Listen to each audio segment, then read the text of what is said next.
Bienvenue dans Smart Bourse, votre émission quotidienne sur Smart for Change pour rester à l'écoute des marchés chaque jour, du lundi au vendredi à 17h. Si vous nous suivez en direct, à la télévision, via vos box, émission que vous retrouvez chaque soir en replay sur bismart.fr ou encore en podcast sur l'ensemble de vos plateformes préférées. Au sommaire de cette édition ce soir, nous reviendrons bien sûr en détail sur le cas français, alors que la sanction de la censure semble se rapprocher pour Michel Barnier et son gouvernement après les derniers développements cet après-midi à l'Assemblée nationale. Michel Barnier utilisera donc le 49.3 pour faire passer le projet de loi de finances de la sécurité sociale. Du côté des marchés français, eh bien, il y a une forme de décrochage. Le CAC 40 fait déjà bande à part depuis plusieurs mois maintenant, depuis la dissolution prononcée le 9 juin dernier. Du côté des marchés obligataires, la tension est à son comble, mais reste toutefois contenue, dans un univers contenu en tout cas, puisque effectivement le spread reste dans la borne haute de fluctuation de ce qu'on connaît depuis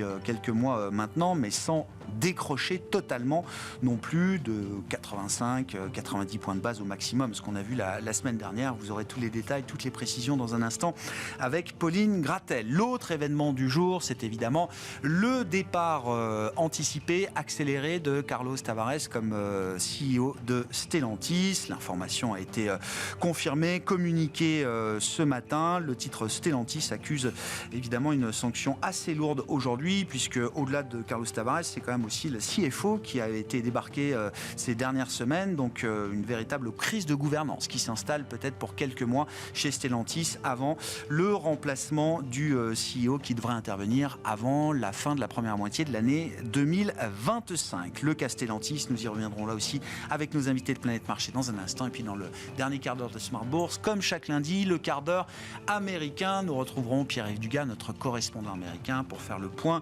sur les dernières annonces de Donald Trump et de Joe Biden, qui, avant la fin de son mandat, a décidé de sacrifier une de ses promesses en tant que président, celle de ne pas utiliser la justice à des fins personnelles. Le président Joe Biden a finalement décidé d'offrir une grâce présidentielle à son fils Hunter Biden, entouré d'affaires. Pierre-Yves Dugas sera avec nous à partir de 17h45 pour nous en parler.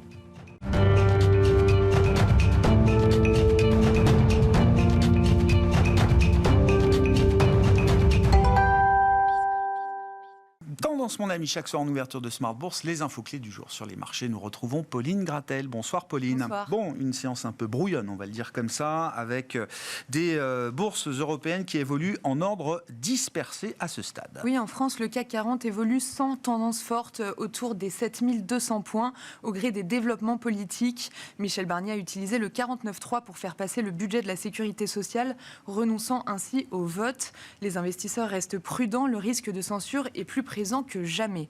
Le reste des indices européens est dans le vert aujourd'hui. En Allemagne, le DAX a même décroché un nouveau record et aux États-Unis, le S&P 500 ouvre également sur un plus haut.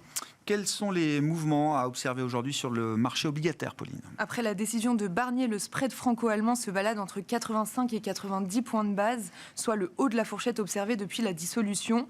Concrètement, le rendement de l'obligation française à 10 ans est autour de 2,90%. Le rendement de l'obligation allemande de même échéance autour de 2,05%.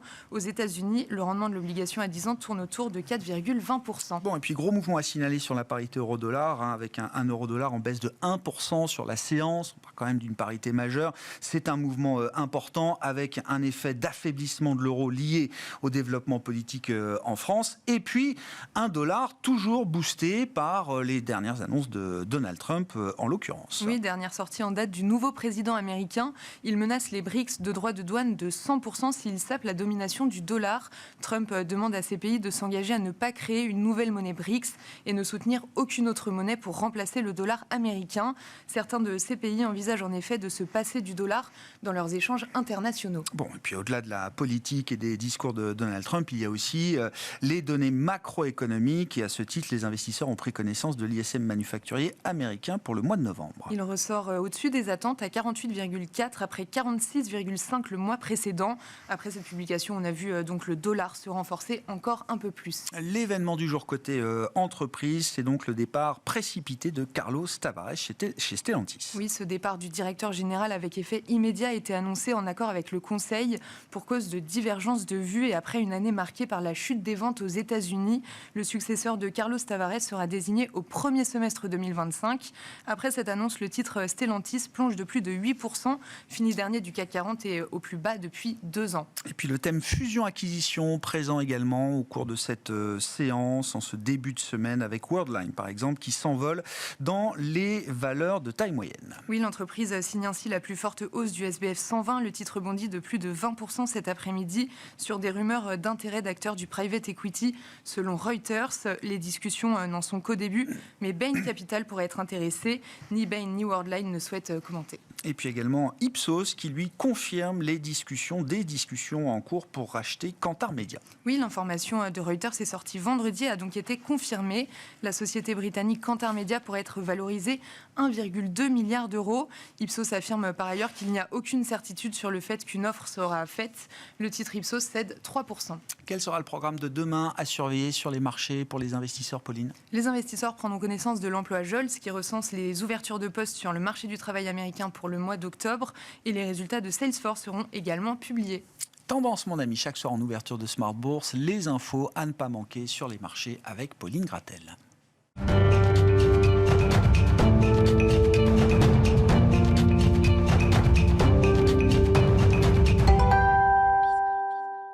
Trois invités avec nous chaque soir pour décrypter les mouvements de la planète marché. François Chollet est à nos côtés, le président de Montségur Finance. Bonsoir François. Bonsoir. Louis Defels, directeur général, directeur de la gestion de Gay-Lussac Gestion est avec nous également. Bonsoir Louis. Bonsoir. Et Wilfried Galland, le directeur stratégiste de Montpensier Finance qui nous accompagne également ce soir. Bonsoir Wilfried. Bonsoir Grégoire, bonsoir à tous. Parlons du cas français. Wilfried, qu'est-ce qu'on peut dire à ce stade ? Bon, moi je regarde les informations en provenance du marché. Je note qu'effectivement le spread se tend. Alors je le disais en introduction, se tend dans un univers connu depuis plusieurs semaines maintenant. C'est-à-dire qu'il y a une bande de fluctuation, on n'est plus à 50, on est monté jusqu'à 90. Au moment où on se parle, on se balade entre 85 et 90. C'est-à-dire de ce point de vue-là, il y a un stress, mais on reste encore en territoire connu au regard, en tout cas, des développements politiques des dernières semaines. Ouais, puis, il y a aussi le taux français en absolu, qu'on peut regarder en absolu, qui est aujourd'hui qui est aujourd'hui à 2,90, quand il était encore autour de 3,25, avant même la dissolution prononcée le 9 juin dernier. Oui, là, c'est un petit peu l'inverse de Talleyrand. C'est pas quand je me regarde, je me désole, quand je me compare, je me console. C'est un peu l'inverse, là. Puisque les autres taux ont effectivement beaucoup plus baissé que le taux français. En fait, ce qu'on voit, c'est qu'on est malgré tout protégé par l'écosystème de la zone euro sur la partie taux d'intérêt, et ça, c'est très bien. On voit également que les investisseurs obligataires restent avec une certaine sérénité quand même sur les fondamentaux financiers français qui ne seraient pas, en théorie, bouleversés par une éventuelle censure, étant donné qu'on a déjà, en tant que bon constitutionnaliste, comme chacun l'est devenu depuis quelques jours, développé un certain nombre d'arguments sur le fait qu'on allait poursuivre en fait la trajectoire budgétaire qui était celle nominalement du budget précédent, et donc il n'y aurait pas de changement profond. En fait, ce qui interrogerait beaucoup les marchés, ce serait si on avait une possibilité de changement politique puissant avec à la tête du gouvernement des gouvernements qui ne respecteraient pas les fondamentaux du marché, en particulier la nécessité de rembourser les dettes, de se comporter en bon copropriétaire de la zone euro. Là, effectivement, si on avait ça, on serait dans une situation beaucoup plus compliquée. Ce qu'on voit néanmoins, c'est que ça rajoute du stress financier à une situation économique compliquée. Et en fait, ce qu'on voit quand même dans les mouvements, en particulier sur l'euro, c'est un diagnostic assez sombre sur la zone euro et qui est effectivement renforcé, mais économiquement plus que financièrement, par l'instabilité politique française. Autant en Allemagne, on voit effectivement la solution, c'est-à-dire qu'on va avoir des élections et donc à un moment, on va avoir une coalition qui va prendre peut-être des décisions un peu fortes et l'Allemagne en a les moyens. Autant en France, on ne voit pas. Et donc, on voit effectivement que sur la partie des taux de change, on a un affaiblissement de l'euro et le seuil, on parlait effectivement de la bande de fluctuation du spread français. Là, effectivement, on est encore dedans. On voit que sur l'euro, ça commence à devenir un peu compliqué. Hein. Là, quand on franchit... quand on est vraiment sous les 1,05, on a longtemps été entre 1,05 1,05 et 1,15. Là, moi, je serais beaucoup plus rassuré si on réintégrait cette bande assez vite. Ça veut dire qu'on commence à avoir un espèce de stress sur la zone euro, sur la fragmentation au sein de la zone euro. Attention à ne pas laisser ce genre de choses perdurer. Et en même temps, on ne retrouve pas du tout ce stress sur les marchés obligataires. C'est-à-dire que non. La France est traitée spécifiquement, j'allais dire comme elle le mérite, par les investisseurs obligataires, mais qui ne reproduisent pas le jeu de domino qu'on avait connu à travers la crise souveraine. Si l'un tombe, le suivant tombera, et ensuite ce sera au tour de, etc. etc. Ce qu'il faut bien voir au travers de la crise souveraine, hein, si on reprend, alors ça commence à être ancien, hein, mais le stress énorme qui avait été généré, il y avait deux sources. La première, c'était de la malversation financière. Là, on n'est pas dans de la malversation financière, on est dans une espèce d'erreur de prévision, mais on n'est pas aujourd'hui dans la malversation financière. Et surtout, le deuxième élément, c'était le fait que c'était la coalition Syriza de gauche radicale qui gagnait et qui avait comme projet de donner la parole au sein d'un référendum, ce qu'elle a fait pour dire je n'accepte pas justement ces fondamentaux de la zone euro. Et là, ça faisait un stress qui était absolument très fort. À partir du moment où on a réintégré le cadre classique, ce stress s'est progressivement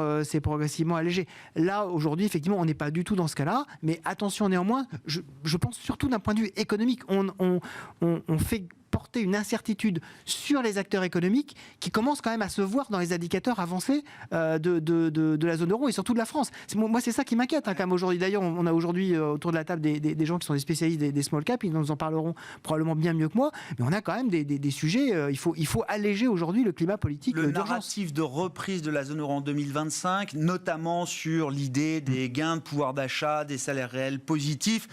Les économétristes m'ont expliqué, quand vous mettez ça dans un modèle, vous pouvez tourner les choses dans tous les sens, le modèle, il vous dit il y aura quand même un peu de croissance, avec du pouvoir d'achat, avec des salaires réels positifs. Ce narratif-là, il est compliqué à tenir encore, ou il existe malgré tout ? Le narratif, il est mis en danger par les incertitudes très fortes qui pèsent désormais sur le cadre fiscal, sur le cadre réglementaire. Ce qu'on voit aujourd'hui, c'est que nous, en tout cas, ce qu'on perçoit chez Montpensier, c'est qu'effectivement, on a un certain nombre d'acteurs qui ont mis en pause beaucoup de projets, hein, que ce soit sur le plan industriel, sur le plan des services. Il y a beaucoup de projets qui sont mis en pause. Il ne faut pas que cet attentisme perdure, parce qu'elle devient, dans ce cas-là, c'est une prophétie autoréalisatrice. Ouais. Donc attention à tout ça. Comment vous acceptez la situation française, j'ai envie de dire, Louis ? Ça, ce qui est vraiment très compliqué, c'est la perception. Parce qu'en effet, ce qui est affreux, comme vous l'avez dit tout à l'heure, le taux en absolu, il est beaucoup plus bas qu'avant la dissolution. Et aujourd'hui, on voit les valeurs qui sont vraiment endettées et le plus exposées France. Donc principalement, il y a les small caps, mais pas que. Hein. Vous prenez Vinci, Eiffage, Française des Jeux, etc. Font des plus bas quasiment tous les jours, sachant que même avant l'élection de Michel Barnier, ces valeurs étaient beaucoup plus hautes. Donc là, on arrive au plus bas. C'est symptomatique du CAC Small qui est quasiment à moins 12 depuis le début de l'année. Je vous rappelle, il était quasiment à plus 8, plus 10 au mois de mai avant la dissolution. Et là, c'est devenu tellement un gros mot déjà d'investir sur la France et encore plus sur les small caps françaises. Là, on revient à des niveaux de valuation. J'aime bien regarder, par exemple, si vous regardez les ratios de fonds propres, donc prise sur fonds propres, on arrive à des niveaux de valorisation extrêmes de mars 2020 ou 2011-2012. Il n'y a qu'en 2008, on était tombé plus bas. Donc là, voilà. Là, je ne sais pas où le couteau va continuer de tomber, donc c'est toujours un peu délicat d'attraper, vous connaissez l'expression, un couteau qui tombe. Néanmoins, à un moment, la valorisation va arriver. Il y a aussi les effets de base. Il ne faut pas oublier que ça fait plus de 2 ans que la classe d'actifs small cap, elle est en récession. Quand je parle récession, c'est-à-dire qu'elle est en décroissance de bénéfices par action. Ouais. Et c'est vrai que c'est arrivé. Pourquoi ? Parce qu'on ne l'a pas vu au niveau du PIB, qui tient plutôt bien, parce qu'il y a eu beaucoup... l'État était très présent avec des relances, notamment fiscales, chèque essence, chèque cadeau. Et là, clairement, la plupart des sociétés qu'on voit, il y avait des green shots qui étaient arrivés. C'est vrai que le président Macron a tout foutu en l'air. Donc la question, comme tu dis très bien, c'est est-ce que la confiance va revenir ? Parce que voilà, les salaires réels sont là, que ce soit en Allemagne, le taux d'épargne est de retourner au plus haut. Mais les gens ont envie de réinvestir. Là, voilà, c'est peut-être les périodes de Noël. J'ai jamais vu autant de monde dans les rues de Paris, dans les boutiques. Et si on regarde, les retail sales sont revenus au plus haut. En zone euro, les retail sales sont plus hauts. Et en fait, ce qui est compliqué, c'est les chiffres des PMI. Là, il y a eu les chiffres ce matin, des chiffres PMI manufacturés qui étaient très bons aux États-Unis, on en avait parlé tout à l'heure. Pas très bons, qui s'améliorent. Aux États-Unis, oui, qui s'améliorent. Oui. Alors qu'en zone euro, la France reste à 43, l'Allemagne à 43, l'Italie a dégringolé à 46. Voilà. Donc c'est vrai qu'on a une vraie problématique, en tout cas manufacturée en zone euro, principalement France et Allemagne. La semaine dernière, il y avait aussi les PMI plus services qui avaient déçu. Néanmoins, tous ces chiffres, on les retrouve pas forcément, parce que finalement, le PIB zone euro était là. Et nous, ce qu'on aime beaucoup regarder, c'est les chiffres un peu avancés. C'est la création de la masse monétaire M1 et M3. Et on voit que le crédit est en train de revenir. Donc, c'est des premiers indicateurs positifs. Et donc, malheureusement, la zone euro n'est pas si catastrophique que ça. Mais le problème, c'est qu'il y a une perception qui est. Est-ce que c'est fondamental, enfin, en tout cas, ces évolutions conjoncturelles, la BCE qui baisse ses taux, la fin de l'inflation, en tout cas de l'épisode d'inflation, etc., le rattrapage des salaires, est-ce que ça permet de compenser en partie l'incertitude générée par ce vacuum politique là ? Ça devrait, mais aujourd'hui, c'est devenu tellement consensuel. Il faut. Alors, qu'est-ce qui s'est passé ? Au mois de juin, il en a vendu la France pour acheter l'Europe. Nous, on l'a vu, on a un fonds Microcap France, un fonds Europe. Oui. Et un fonds monde. Donc, entre juin jusqu'aux élections de Trump, on vendait la France pour acheter l'Europe. Et maintenant, depuis l'élection du président Trump, on vend même l'Europe pour acheter que les US. Nous, il y a un fonds Invesco, qui est un gros fonds small cap US qui investit sur l'Europe. On leur a dit, vous vendez 15% de vos pauses européennes pour aller acheter les Trump gagnants, voilà. Les Trump, pardon, gagnants. Voilà, donc tout ça, c'est du flux sortant. Tous les jours, on a des flux sortants aussi sur la France, donc je ne sais plus qui se met en face. Donc voilà, mais heureusement, ça a été un peu pris au niveau politique. Vous savez, la CDC Croissance va devoir investir 500 millions pour sauver le soldat français small cap. Donc voilà, il y a des solutions. Mais surtout, si on revient au niveau macro, c'est vraiment la perception qui est mauvaise. Parce que les gens ont de l'argent, il y a le salaire réel qui est là. Et ça peut changer ? Enfin, la perception, évidemment que ça peut changer. Mais il faut quelque chose. Là, dans quelques jours, dans quelques semaines, il va y avoir Christine Lagarde qui va parler. Donc, on ne sait pas encore si c'est 25 ou 50 points de base. Je pense que ça ne changera pas grand-chose. Nous, on préfère au moins 25, même si le marché est vraiment entre les deux. Voilà, il y a les élections dont on a parlé en Allemagne en février. Il faut qu'il se passe quelque chose. Parce que là, normalement, le momentum des croissances de bénéfices par action est devant nous. Un signal politique, même léger, ça peut amener la perception à évoluer et à regarder d'un peu plus près les fondamentaux et les valorisations des actifs européens et français. C'est ce qu'il faut. Est-ce que c'est vraiment un problématique de perception ? Parce que normalement, quand les salaires réels reviennent positifs, ça fait plus de 9 mois ou un an, si je ne dis pas de bêtises, corrige-moi. Normalement, les 6 premiers mois, c'est normal, vous ne le voyez pas, vous épargnez. Mais là, ça fait 6 mois, que ça dure déjà plus de 6 mois, un an. Donc normalement, ça doit revenir. Et c'est toujours pas le cas. Donc c'est qu'un problème de confiance, mais ça pourrait repartir fort. Et dernière chose, puis après je vous laisse. Non, restez un peu. Non, mais sur l'argumentaire, c'est que pour la première fois, un gros anglo-saxon, Bank of America, est repassé à l'achat sur l'Europe en disant voilà, enough is enough. Et repassé, bon, pas encore sur les small, mais sur le marché global européen. Bon. Moi, j'ai pas attendu Bank of America pour le faire un petit mois ici. Alors, je vais rappeler quelques éléments. Un, c'est vrai que nous, qui gérons de l'épargne principalement de clients français, on fait une très très belle année parce que les clients regardent des indices dans lesquels ils ne sont que très peu investis et donc les performances qui sont présentées sont très bonnes. Donc, on va clôturer une très belle année. Il y avait quelques paris dans cette année que j'avais rappelé lorsque j'étais venu. Un premier pari sur les small caps. Pour dire, c'est bien, mais ça peut être le pari pour 2025. Mais c'est surtout le pari pour 2025. C'est surtout le pari pour 2024. Mais 2024, c'est la première exercice de non-sous-performance depuis bien longtemps des Louis le rappelait, à un moment on avait rattrapé. Oui. On commençait à voir le début d'un possible rattrapage des small caps. Je parle de l'Europe et pas de la France. Quand et en Europe, c'était plus visible qu'en France. À plus 5, plus 6, on ne peut pas dire que ce soit sous-performant par rapport à un Stock 600 ou un Eurostock 50. Donc c'est une première année où c'est un pari qui ne coûte pas en termes d'allocation. Dans les autres paris, effectivement, il y avait la Chine. En dehors des jokers, il y avait la Chine. Je vous les rappelle. Mais c'est sympa. Mais ce qui est très sympa, c'est que c'est un pari que j'ai porté avec beaucoup de joie cet été, qu'on consolide depuis, mais on n'a jamais refranchi les points bas. Et donc, c'est un pari qui est toujours, pour moi, positif, gagnant et surtout en cours. Très bien. Il ne fait que démarrer. Et un dernier pari qui était en dehors, encore une fois, du cœur de nos portefeuilles qui sont évidemment très indiciels, très mondiaux, très États-Unis. Il y avait un pari également sur l'immobilier coté. Et ce pari, il a eu des phases fin d'année dernière, une progression magnifique, dernier trimestre 2023, une consolidation premier trimestre 2024, une reprise au deuxième trimestre 2024 et une consolidation aujourd'hui. Il n'empêche, on est loin des points bas. On a pris beaucoup d'altitude là-dessus.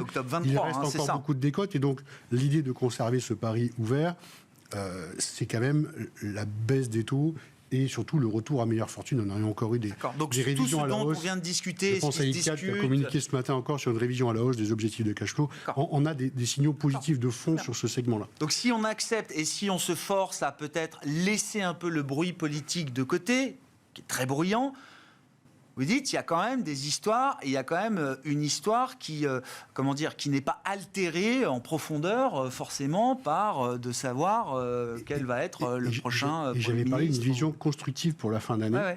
Donc un mois plus tard, on n'a pas baissé, mais malheureusement, on n'a pas progressé. Le point, c'est que je reste dans ce thème-là, avec l'idée que le mois de décembre devrait être un peu plus favorable. On est sur des supports, on les teste en Europe. Mais y compris pour les actifs français spécifiquement, parce que la France a décroché par rapport à ses pairs européens, qui eux-mêmes ont décroché par rapport aux pairs américains. Alors, je vais prendre un double risque. Donc oui pour l'Europe et oui pour la France, pour la fin de l'exercice, avec effectivement un objectif de rebond. Nous, on a dans nos allocations, pour donner un ordre d'idée, on a démarré l'année plutôt investi. Je pense à un fonds patrimoine dont je m'occupe, mais qui correspond à peu près au comité d'investissement de Montségur. On a passé l'été investi autour de 20%, ce qui était assez peu. Et on est en train de revenir vers 40% au moment où je vous parle. Non, la différence, c'est de perf. Là, il faut rappeler, entre l'Europe et les US, c'est 8% sur 2 mois. Et il y a eu un record de flux vers les États-Unis, plus de 448 milliards, je crois, investis dans la collecte dans les actions américaines. C'était jamais vu, même en 2021, c'était pas le cas. Donc voilà, c'est vrai qu'il y a, ce qui est important, c'est qu'il n'y a jamais vu tout le monde aujourd'hui. Je pense qu'il n'y a plus personne qui n'est pas investi sur les États-Unis. Bon, face à la dominance des actions américaines, je lisais encore la semaine dernière que les actions américaines bénéficient d'une prime de valorisation de 60% par rapport au reste du monde aujourd'hui. Vous prenez le MSCI sans les États-Unis, c'est à peine positif. C'est du plus 3, plus 4 depuis le début de l'année, alors que les US sont déjà à plus de 20% de performance pour la deuxième année consécutive. Face à cette domination des États-Unis, quel est le chemin pour l'Europe? Et est-ce qu'il y a quand même un chemin qui permet d'être rationnellement contrariant en matière d'investissement, Wilfried? Il y a toujours un chemin. Alors, c'est le principe du contrariant, c'est qu'il y a toujours un chemin. Ce chemin, il est quand même très escarpé. Je pense qu'il ne faut pas se voiler la face. On a aujourd'hui un vrai manque de confiance dans la capacité de la zone euro et de l'Europe à trouver des moteurs de croissance aussi puissants que les moteurs de croissance américains, et en particulier ceux qui alimentent la hausse de la productivité américaine. Ce qui fait toute la différence aux États-Unis, il y a 2 différences. Le fait que, ils ont des flux migratoires qui sont positifs. Alors, ça a peut-être changé avec Donald Trump, mais ça leur permet d'avoir un volume de travail nettement supérieur à ce qu'on a aujourd'hui en Europe et en particulier en France. Et d'autre part, ils ont une productivité largement supérieure et qui augmente beaucoup plus vite que la productivité européenne et française. Donc il faut qu'on arrive. Pourquoi ? Parce qu'ils investissent, et ils ont énormément investi, en particulier dans les secteurs technologiques, qui sont des secteurs où effectivement la productivité a beaucoup monté. On parle de 10-15 ans d'investissement continu dans le logiciel, dans la tech. C'est pas juste depuis ChatGPT. Et donc il faut absolument qu'en Europe, on adapte notre façon de penser. J'aime pas trop justement l'expression changer de logiciel, c'est un peu ridicule. On adapte notre façon de penser, en particulier au sein de la BCE, pour avoir cet état d'esprit de croissance. On doit avoir un état d'esprit de croissance et non pas un état d'esprit de pilotage d'indicateurs financiers, d'indicateurs monétaires. Si on a cette possibilité-là, ce qu'on voit, c'est qu'on a des acteurs privés, des acteurs dans tous les domaines, dans tous les secteurs, qui sont extrêmement performants en Europe. Et d'ailleurs, quand on regarde le marché obligataire, aujourd'hui, on a beaucoup d'acteurs, je regardais encore tout à l'heure le marché français, on a beaucoup d'acteurs français, privés, qui empruntent à un taux inférieur à l'État français.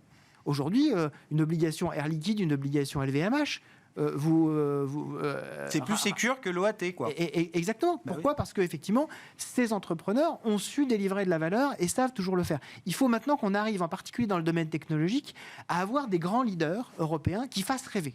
Aujourd'hui, ce qui manque aujourd'hui en Europe, je le dis clairement, il manque cette dimension de capacité à nous emmener vers un avenir meilleur qu'on peut avoir chez tous les Américains en disant je vais investir dans Nvidia, je vais investir dans les GAFAM, je vais investir dans... et tout va aller bien, et tout va aller bien pour moi. Aujourd'hui, on n'a pas encore ça. On a des beaux acteurs européens, pas encore de la taille suffisante pour justement créer cet effet d'entraînement. Il faut qu'on ait cet effet d'entraînement, il faut qu'on arrête de jouer petit bras, donc il faut qu'on lève un certain nombre de problématiques politiques. Moi, je compte beaucoup sur les élections allemandes pour justement être capable de générer au minimum un effet d'entraînement en Europe. Une fois qu'on aura ça, effectivement, tout le tissu économique ne demande qu'à s'enthousiasmer. Quand vous dites je compte et financier. Et financier, quand vous dites je compte beaucoup sur les élections allemandes, qu'est-ce que ça veut dire concrètement ça veut dire quitter... Parce que j'ai peur qu'à un moment, on compte un peu trop dessus, quoi.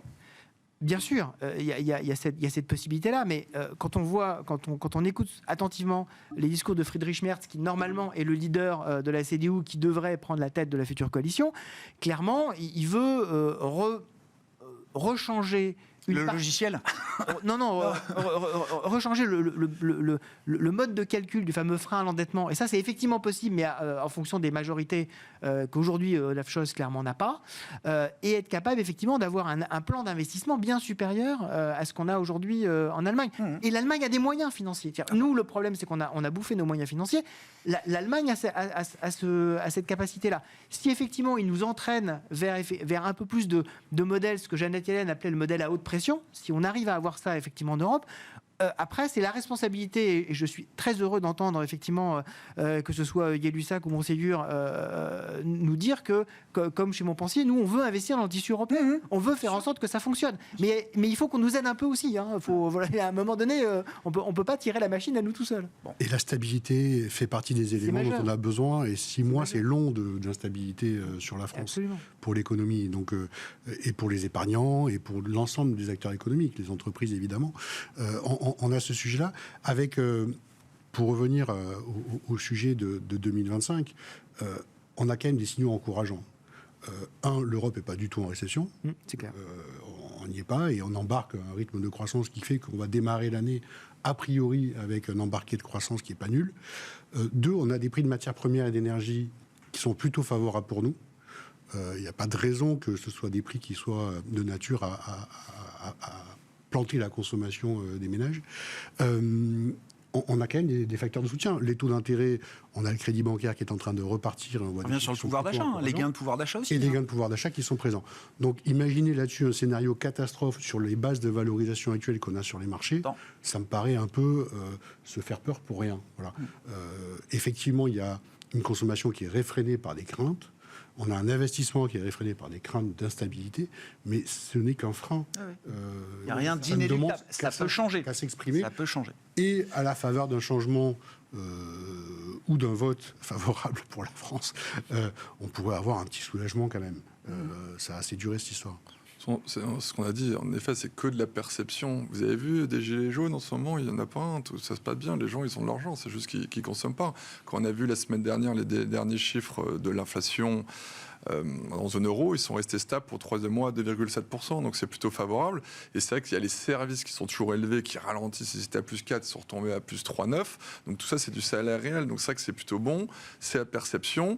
Et on verra dans quelques jours avec Christine Lagarde, mais normalement on peut espérer que rapidement dès 2025, les taux réels reviennent négatifs en Europe. Et ça pourrait être quand même un vrai soutien, en tout cas pour que les États et l'Allemagne se remettent à investir. Parce que pourquoi tout le monde avec des taux réels négatifs, c'est l'embellie pour pouvoir réinvestir. Il y a un peu de chemin encore pour la BCE, j'ai l'impression, de ce point de vue-là. Enfin, le consensus n'est pas encore tout à fait formé. Il y a un peu de divergence encore au sein du bas.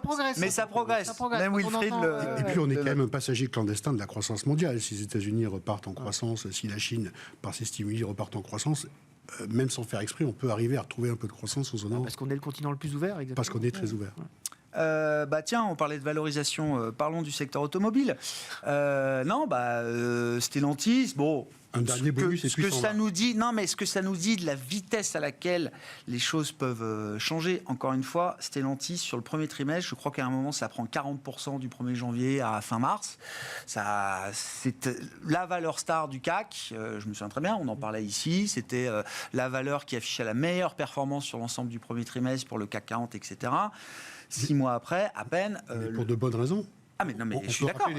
La vitesse à laquelle ça change. Moi, c'est ça qui m'intéresse. La raison, c'est capter ces moments où ça tourne, quoi. L'acteur du secteur qui avait réussi à faire le plus de marge au monde, qui avait en plus atteint la position de leader.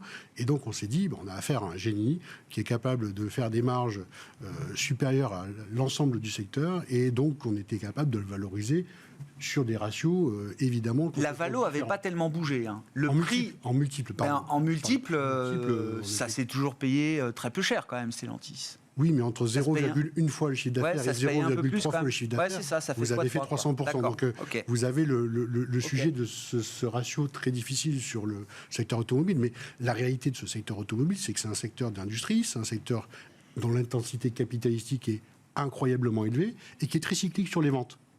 À partir du moment où vous avez des ventes en baisse, vous ne pouvez pas maintenir ces marges. Les marges aux États-Unis de Stellantis étaient d'ailleurs intenables. On était à 15%. Sincèrement, c'est dans un environnement ouvert. Donc le marché n'a pas vu que ça pouvait tourner, quoi. En tout cas, pas à ce point-là, mais la clé, c'est les chiffres de vente des véhicules, parce que les coûts fixes sont trop importants sur cette industrie. Et donc, la seule chose qui permettra de stabiliser boursièrement, en tout cas, ces dossiers, on peut dire ces dossiers, parce que pour le coup, c'est l'ensemble du secteur qui est à peu près aujourd'hui balayé par les investisseurs. C'est simplement, il faut qu'il y ait une reprise des volumes de vente. Oui, le problème sur Stellantis, c'est que toutes les étoiles s'étaient alignées post-Covid, une énorme consommation de voitures. À ce moment-là, l'ancien président avait serré les coûts au possible, les stocks, tout, avait fait cracher le cash flow à fond, donc on avait crié au génie. Et c'est vrai qu'avec toutes les problématiques de droits de douane avec la Chine, de voitures électriques, etc., ça s'est retourné. On a vu encore ce matin les chiffres de voitures neuves en France, c'est moins 13,5. Stellantis fait exactement la même chose. Donc voilà, quand vous avez serré les coûts au plus possible, quand les ventes baissent, vous ne pouvez plus. Donc vous prenez l'effet de squeeze en pleine tête. Et surtout, ce qui a été reproché au président, c'est que les 14 grandes marques du groupe, ils n'ont jamais réussi à les faire travailler un peu ensemble et faire la productivité. Donc c'est quand le marché se retourne, ça a été très sévère. Mais c'est vrai que c'est dans toute l'industrie qui est hyper compliqué quand on voit les équipementiers automobiles qui n'ont plus aucun pricing power et qui sont en train de déprécier à fond. C'est vraiment très difficile. On n'a pas vu encore le pire, là ?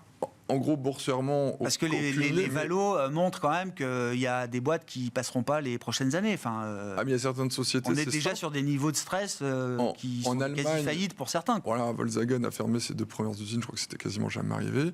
Et la problématique, c'est qu'en France, il y en a énormément d'équipementiers automobiles qui n'ont pas encore annoncé des fermetures. Parce que c'est juste. Il y a plusieurs dizaines de sites en Europe qui tournent à fond perdu. À fond perdu, totalement. Et ça va arriver. Là, ça commence tout juste. Ça va clairement arriver. Donc voilà. Et par rapport au cours de bourse ? Le cours de bourse, pour l'instant, c'est comme un peu les small cap françaises. D'accord, c'est le couteau, quoi. Ouais, d'accord. Okay. C'est le couteau, mais sauf que, voilà, la différence, c'est que les small cap françaises, les sociétés sont positives, font du cash, et le rebond des croissances des bénéfices par action est devant nous. On attend quasiment 15% de croissance des bénéfices par action en Europe l'année prochaine sur les small cap, et quasiment à peine 4% pour le stock 600, avec des valorisations 20-30% inférieures. Donc voilà, c'est pas un problématique, mais... Évidemment, il y a quelques valeurs small cap dans l'automobile. Celle-ci, je ne toucherai pas encore. Il y a Aquel. Heureusement qu'ils ont Cashnet ou même Delphingen qui est plus endetté. Aujourd'hui, Vous n'avez pas envie d'être contrariant jusque-là, quoi. Non. Voilà, sur les small cap françaises, oui, mais pas sur le secteur de l'automobile. Sur Stellantis, visiblement, vision trop court-termiste de Carlos Tavares là, dans la gestion de l'après-crise, entre guillemets, de l'après-crise Covid. Alors c'est sûr que Carlos Tavares avait le regard rivé sur les chiffres trimestriels. Moi, j'ai effectivement 2 diagnostics là-dessus. Le premier, je rejoins tout à fait ce qu'a dit François, c'est effectivement le drame d'être dans un marché qui se rétrécit. Et là, effectivement, personne ne peut gagner en fait quand on est dans un marché qui se rétrécit, à la fois qui change complètement de nature et qui en plus s'atrophie. Voilà, on a les deux éléments qui sont extraordinairement difficiles à piloter. Et puis le deuxième, moi, ce qui m'avait beaucoup marqué dans les dernières semaines, c'est une très grande rotation du management. Et en fait, la CFO avait été virée en octobre. Hein. Voilà. Et en fait, quand vous avez un contexte extraordinairement compliqué qu'on vient de décrire en termes de marché, vous avez besoin de la stabilité du bateau. Vous avez besoin d'être sûr de la structure. Si derrière, effectivement, vous, en tant qu'actionnaire, vous vous rendez compte qu'il y a une rotation extrêmement forte et qu'à l'intérieur, tout est fragilisé, effectivement, vous prenez vos responsabilités en disant ça ne peut pas durer. Il est aussi possible qu'à force de se déclarer comme étant un psychopathe de la performance, je rappelle que c'était quand même lui-même qui disait « je suis un psychopathe de la performance », c'est difficile de dire la vérité à un psychopathe de la performance. C'est difficile de faire remonter les informations telles qu'elles sont, et non pas telles que lui voudrait qu'elles soient. Il y a un truc aussi dont on n'a peut-être pas pris la mesure, c'est le problème de motorisation des modèles Peugeot et étendu au reste. Donc j'ai plus le nom de ce moteur, je suis pas un spécialiste, mais c'est le PureTech. Ouais. Non, mais qui a été visiblement quand même, je sais pas si on peut le qualifier comme ça, mais un désastre industriel, un désastre sur l'ensemble des réseaux sociaux. Et je pense que pour les ventes, ça fait très mal. Moi, beaucoup de gens m'en ont parlé comme étant un facteur et un argument qui faisait que non, j'ai pas envie de Peugeot, j'ai pas envie de Stellantis, quoi. La qualité, oui, ça fait partie des éléments clés. À un moment, le moteur pour une voiture alors que la thermique qualité avait été précisément un des points forts. Lorsque, en plus, Carlos Tavares est arrivé juste avant l'énorme bouleversement lié à Volkswagen. Il est arrivé en 2014, scandale Volkswagen, 2015.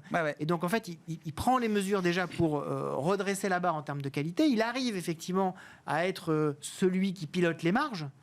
Mais derrière, il faut enchaîner tous les changements supplémentaires. Et là, quand vous avez un pilotage qui effectivement est un pilotage très financier et je me rappelle quand il était interrogé sur y a-t-il une limite à la baisse de coûts, on commençait à se dire quand même sa réponse que j'ai trouvée quand même assez incroyable. En tout cas, j'étais très heureux à ce moment-là de ne pas travailler chez Stellantis. C'est comme si vous me demandiez s'il y a une limite à l'imagination. Là, en fait, ce sont juste les moyens, effectivement, d'investir et de préparer l'avenir. Donc là, oui, normalement, il y a une limite, sauf quand vous êtes effectivement dans un métier de pur trading. Et ça n'est pas le cas Qu'est-ce qu'il faut imaginer? Parce que des discussions en vue de rapprochement, je pense qu'ils les ont toutes eues, tous ensemble, entre eux. Je crois que tous les mécanos ont pu être imaginés. Et donc, tous les mécanos vont à nouveau être imaginés dans ce secteur automobile en crise. Je ne sais pas. Oui, il y a une destruction du capital qui va intervenir. C'est ce qui se passe sur Volkswagen. C'est-à-dire qu'on a des pans entiers d'usines qu'il va falloir mettre au rebut. Mais je me souviens qu'il y a 6 mois de ça, Luca De Meo poussait pour plateformiser Renault avec d'autres constructeurs européens. Alors, je ne vais pas faire le coup de l'Airbus, etc. Mais c'était quand même une des voies choisies, en l'occurrence, par De Meo. Je parlais avec Volkswagen, parlais avec Mercedes, parlais avec tout le monde pour aller plus loin, plus d'intégration, plus de plateformisation, de mutualisation de coûts. Bon. On n'a pas vu grand-chose se mettre en place de ce point de vue-là. Oui, et est-ce que c'est un secteur qui peut s'en sortir sans protection? C'est une vraie question qu'on peut se poser tous, parce que collectivement, on a un vrai sujet, c'est que le secteur n'est plus compétitif. Le change aujourd'hui japonais pose des problèmes incroyablement difficiles aux acteurs européens. On a la Chine qui, évidemment, avec BYD, premier constructeur de véhicules devant Tesla depuis maintenant une année, pose de vrais sujets, parce qu'il ne faut pas se tromper, la qualité elle est au rendez-vous et la prestation elle est au-delà même de ce que pouvait faire un Volkswagen sur les véhicules moyenne gamme. Donc on a vraiment une concurrence affolante qui se déverse. Bon, et donc, c'est quoi? Fusion-acquisition? C'est la seule réponse possible? On n'a pas voulu mutualiser, on n'a pas voulu plateformiser. Donc, pour une fois, la diminution de capacité va être la seule possibilité. Okay. Mais même, je pense qu'on ne pourra pas s'en sortir s'il n'y a pas un peu de protectionnisme, parce qu'on est face à des acteurs qui ont atteint des tailles et des volumes et des aides gouvernementales. Et voilà, on parle beaucoup du succès des États-Unis, etc. N'oublions pas à quel prix se fait ce succès. C'est au prix d'un endettement. Donc on va très vite voir des discussions techniques entre l'Europe et la Chine sur ces sujets-là, aboutir à peut-être des considérations politiques. Il y a déjà des équipes européennes qui, au lendemain du vote des tarifs, sont parties, alors des techniciens, des technocrates, etc., qui ont échangé avec des équipes chinoises. Tout ça a été reporté. Il n'y a rien Ce qui me frappe, c'est que d'officieux, mais il y a déjà des discussions techniques sur comment est-ce est-ce qu'on fait pour pas continuer de mettre des droits de douane, trouver d'autres solutions et des compromis entre Chine et Europe pour éviter de nous aussi basculer dans une escalade commerciale, quoi. Je trouve très frappant sur ce secteur le fait qu'il n'y ait pas de barrière à l'entrée. C'est-à-dire qu'en vérité, vous avez des constructeurs qui ont dépensé des centaines et des centaines de millions d'euros par an en publicité pour faire valoir des marques, pour faire valoir du premium, pour faire des courses automobiles, du sport automobile, pour valoriser tout cela. Et vous voyez des acteurs arriver, se placer 10 000 euros en dessous du prix du marché et fracasser et pénétrer le marché comme si ils n'ont pas le réseau de distribution, ils n'ont pas le réseau de maintenance, ils n'ont pas tout cela, ils n'ont pas l'historique. Il n'y a pas la legacy. Mais ils ont pénétré ce marché sans aucune difficulté. C'est le cas de Tesla. Et c'est le cas des constructeurs chinois aujourd'hui. Et c'est ça qui est un peu effrayant, parce qu'on ne voit pas la fin de ce mouvement-là. On se dit, mais à quel moment ils sont capables ou pas de rattraper. Et une nouvelle commission qui arrive. Voilà. Ah. Mais aujourd'hui, les constructeurs automobiles européens ne se battent absolument pas avec les mêmes cartes. BYD, ils empruntent quasiment un an gratuit. Leur BFR, ils ne payent pas à leurs fournisseurs. Ils les payent il y a plus d'un an. Là, ils viennent mettre de la pression en demandant de nouveau de baisser les prix à leurs fournisseurs de 10%. C'est pas du tout qu'on parle. Là, savoir ce qui peut se faire passer en Europe, on n'a pas beaucoup d'idées. Surtout qu'en plus, chez Stellantis, comme tu dis très justement, il était rivé que sur les financiers. Il a complètement oublié de faire de la R&D et donc des nouvelles belles voitures. Donc là, ils vont le payer en plus maintenant pendant longtemps. Donc voilà, je pense que malheureusement, à part si l'Allemagne fait qu'il y ait quand même un énorme secteur pour l'automobile, je ne sais pas au niveau politique ce qu'il pourrait faire pour relancer. Peut-être des barrières, mais c'est vrai que c'est très compliqué. Bon, propos de barrières commerciales, il faut acheter américain. C'est ça la solution pour comment dire Pour amadouer Trump. Ouais, l'amadouer et puis éviter de se tirer des balles dans le pied encore un peu plus, quoi, nous-mêmes. Ah bah de toute façon... Donc c'est l'interview de Christine Lagarde la semaine dernière au FT. En tout cas, de toute manière, il va falloir négocier. C'est-à-dire que... on sait dans l'histoire à quoi aboutissent les guerres commerciales et les escalades en termes de tarifs douaniers. On l'a vécu dans les années 30. On l'a vécu aussi, alors on s'en souvient moins. 19, oui. Mais, voilà, 18-19 et même dans les années 50. Oui, on a vu des guerres commerciales ciblées. Ça ne se termine jamais très bien. En particulier, jamais pour le consommateur et jamais pour le citoyen. Donc il faut absolument éviter ça. Donc il y a des capacités en particulier en Europe. On sait qu'on a besoin d'énergie, on sait qu'on a besoin que les États-Unis veulent effectivement exporter davantage d'énergie. Il y a la possibilité de négocier là-dessus. Il y a aussi des capacités de négociation stratégique sur effectivement l'armement, la capacité aussi de mise en commun d'un certain nombre de forces. Là aussi parce qu'on a des pays qui ont remonté leur budget militaire. C'est une manière de resserrer les liens. C'est une manière aussi de resserrer les liens. Ce qui est très compliqué, c'est effectivement qu'on va se retrouver face à une administration républicaine extrêmement transactionnelle, a priori. C'est-à-dire véritablement sur je prends, je donne, mais véritablement avec une logique à chaque fois de je dois être gagnant. Alors qu'on sait très bien que les jeux gagnants bilatéraux ne sont jamais des jeux gagnants multilatéraux. Non, mais c'est la théorie des jeux qui le montre de façon très claire.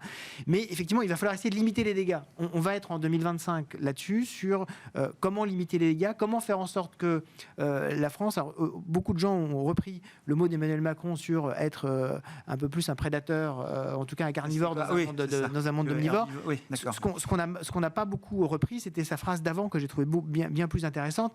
Quand on lui demandait de commenter l'élection de Trump, il dit « J'en ai assez qu'on me demande de commenter l'histoire que vont écrire les autres. J'aimerais qu'on écrive notre propre histoire. » Et je pense que ça va être effectivement l'enjeu européen, c'est comment est-ce qu'on écrit notre propre histoire, comment est-ce qu'on est à la manœuvre, comment est-ce qu'on n'est pas toujours en réaction, comment est-ce qu'on va proposer des choses, comment est-ce que ce vieil héritier de l'Empire habsbourgeois qu'est la construction européenne, cette espèce de cathédrale normative, va réussir à se mettre en position pour délivrer une valeur européenne et montrer au monde qu'on est des partenaires qui échangeons sur un pied d'égalité. Il va falloir effectivement qu'on le fasse et qu'on le fasse avec détermination et rapidement. Est-ce que vous voyez des premiers pas de Trump en tant que président élu? Ça laisse augurer quoi? D'un Trump qui sera le plus radical possible, fast and furious? Ou est-ce que c'est un Trump différent, situation économique différente, choc inflationniste qui a quand même traumatisé beaucoup de ses électeurs. Il a beaucoup joué là-dessus et donc un Trump plus limité dans sa capacité à pousser les feux sur les dimensions un peu stratégiques de sa doctrine. Hein. Je pense qu'il y aura deux éléments. Le premier, c'est il a gagné en particulier dans les le montre uniquement sur l'économie. Il a gagné là-dessus et donc il ne peut pas se permettre d'avoir une dégradation économique. Donc il va l'inflation même, l'inflation. Hein. Il va surveiller que ce soit l'inflation, la croissance, chômage, inflation, la productivité, évidemment les marchés. Il va le surveiller comme le lait sur le feu. Il est hors de question que en fait la promesse numéro 1. Donc toute mesure qui irait à l'encontre de cet objectif, quand bien même c'est une mesure clé du Trumponomics, vous dites, il sera capable de mettre de l'eau dans son vin par rapport à ça. Affichage et il y aura voilà. Le deuxième élément, c'est il a une majorité qui est extrêmement limitée à la Chambre des représentants. On est à 220 contre 215 aujourd'hui. Donc on est encore plus limité qu'avant. Et donc ça veut dire que toute la partie la plus agressive, en particulier en termes budgétaires, probablement ça va être plus limité, ça va être plus ciblé. Donc ne nous y trompons pas, il y a des effets d'affichage pour se poser un peu en surplomb aujourd'hui et une posture de négociation. Il y aura probablement des choses un peu plus faciles à négocier derrière. Vous avez vu avec le Mexique, là d'ailleurs, ça a duré 24 heures la guerre commerciale. 25% de tarifs. Claudia Sheinbaum appelle Trump. Trump sort de l'entretien en disant magnifique, super conversation. Formidable. Elle a arrêté l'immigration. Eh oui. C'est vraiment simple. Le bonheur, c'est simple comme un coup de fil. Art of the deal. Voilà. Bon, oui, sur Trump et... C'est un pari un peu édulcoré de Trump par rapport à son discours de campagne et par rapport à ce qu'on pourrait craindre, avec l'idée qu'il sera plutôt pro-économie et pro-business que l'inverse, et plutôt raisonnable par l'encadrement démocratique qui existe encore, comme le rappelait très justement Wilfried, aux États-Unis. Donc il y a un pouls de Trump, il y a un pouls de Trump. Un petit pouls de Trump et surtout un petit peu d'optimisme pour l'Europe. Je continue avec ça. Ouais, non, je suis totalement en ligne. Et également aussi sur la Fed, il va absolument pas embêter le président Powell. Il va aller jusqu'à la fin de son mandat en 2026. Voilà, c'est sûr que sur l'inflation, on ne sera pas là. C'est pour ça que nous, on pense que, et vous l'avez vu sur les taux américains, on a quasiment touché les 4,50. On est retombé tout de suite à 4,20. Donc ça a rassuré. Il a nommé M. Descent de chez Soros également. Voilà, c'est plutôt un Trump édulcoré, plutôt plus pro-business. Il aime bien aboyer pour obtenir ce qu'il veut. Vous l'avez parlé sur le Mexique, sur le Canada, je pense qu'on trouve une solution également. Donc voilà, ça va. En tout cas, les marchés sont plutôt rassurés. Bon, le Canada, c'est vrai que c'était pas dans les cartes. Hein. C'était pas dans les cartes. Donc voilà, on verra ce qu'il en est. On va dire que la personnalité de Donald Trump et celle de Justin Trudeau ne pourraient pas être plus écartées l'une de l'autre. Merci beaucoup, messieurs, d'avoir été les invités de Planète Marché ce soir. Wilfried Galland, Montpensier Finance, était avec nous. Louis Defels, Gay-Lussac Gestion et François Cholet, Montségur Finance. Le dernier quart d'heure de Smart Bourse, chaque lundi, c'est notre quart d'heure américain. Notre rendez-vous avec Pierre-Yves Dugas, correspondant américain de Bismart for Change, qui est avec nous en visioconférence pour revenir sur les derniers faits marquants de la vie politique américaine, en l'occurrence. Pierre-Yves, bonsoir. Bienvenue. Merci beaucoup d'être avec nous. On va bien sûr parler de Donald Trump. Je ne sais pas si vous avez entendu juste la fin de la partie précédente de l'émission. Les trois invités avaient plutôt l'air d'être d'accord sur l'idée qu'on aurait un Trump un peu édulcoré. Donc, je soumettrai à votre sagacité cette dernière affirmation qu'on a pu avoir dans l'émission, Pierre-Yves. Mais commençons avec Joe Biden. Joe Biden qui promettait pendant son mandat de ne pas utiliser son pouvoir judiciaire de président à des fins personnelles. Visiblement, eh bien, il a capitulé dans la dernière ligne droite de son mandat en accordant une grâce présidentielle, beaucoup commentée depuis, à son fils, l'un de ses fils, Hunter Biden. Beaucoup commenté et beaucoup critiqué, y compris dans le camp démocrate. Je crois que Joe Biden a conclu que de toute façon sa carrière était terminée, sa carrière politique se termine très mal puisqu'il a été évincé en fait par les élites de Hollywood et l'entourage de Barack Obama, et qu'il n'a plus grand-chose à perdre et il n'avait pas le cœur de voir son fils, j'ai envie de dire son fils préféré, aller en prison. Hunter Biden risquait d'écoper d'une peine de prison de quelques mois probablement. Et c'est quelque chose avec lequel Joe Biden ne pouvait pas vivre en cette période de Thanksgiving. Il a exercé son droit de grâce et je suis stupéfait de voir la presse américaine ce matin s'offusquer de cette décision parce que l'affaire Hunter Biden est une affaire qui, depuis 4 ans, est une affaire dont le New York Times, le Washington Post, le CNN, etc. ne souhaitent pas parler. D'abord, on nous a expliqué que ce qu'on avait trouvé dans l'ordinateur portable de Hunter Biden et qui avait été rapporté par le New York Post était vraisemblablement de l'intoxication concoctée par Moscou. Pour accréditer cette thèse en mi-octobre 2020, on a trouvé une cinquantaine de hauts responsables de la communauté du renseignement pour dire oui, tout cela ressemble à une affaire montée de toutes pièces par la Russie. Ensuite, la presse américaine, en découvrant que les faits étaient exacts, je vais revenir sur ces faits dans une seconde, nous a dit oui, mais ce sont des vieilles histoires, ce n'est pas vraiment important. Les républicains cherchent à faire du mal à Joe Biden en ressassant ces vieilles affaires qui ne sont pas si graves que ça. Elles ne sont pas si graves que ça, mais Hunter Biden a tout de même admis avoir pratiqué de l'évasion fiscale à hauteur de 1 400 000 $ d'impôts qu'il n'a pas voulu payer, au titre de plus de 11 millions de dollars de commissions qu'il a récupérées dans le cadre de l'exercice d'un métier qui est indéfinissable. Il était consultant pour toutes sortes de sociétés, notamment ukrainiennes et chinoises, qui le payaient, on ne sait pas trop pourquoi, on ne sait pas où est passé l'argent. Tout ça s'est produit entre 2013 et 2018. Et le New York Times ne voulait pas qu'on en parle parce que ça pouvait accréditer toutes les thèses de complot imaginées par les républicains et par Donald Trump. Donc voilà, la défense, si vous avez un jour maille à partir avec le fisc américain, qui consiste à dire, écoutez, j'ai oublié de déclarer plusieurs millions de dollars de revenus parce qu'à l'époque, j'étais accro du crack, de la prostitution. Je passais mon temps avec des prostituées dans des hôtels de luxe et des voitures de luxe, ce qui est textuellement ce que Hunter Biden a expliqué. Cette méthode-là de défense ne fonctionne pas, mais Joe Biden parle ce matin d'erreur judiciaire, d'acharnement contre son fils qui méritait d'être traité comme un citoyen américain normal. C'est tout de même assez stupéfiant comme méthode de défense. Conséquences est-ce que ça peut avoir sur la vie politique américaine? Enfin, est-ce que c'est le baroud d'honneur d'un père, comme vous dites, qui a compris que sa carrière politique s'arrêtait avec son mandat, ou est-ce que ça a une portée plus importante? Vous avez raison, Grégoire, ça a une portée plus importante pour l'avenir, parce que d'abord, ça légitime, paradoxalement, les critiques de Donald Trump qui dit qu'il y a une politisation de la justice aux États-Unis.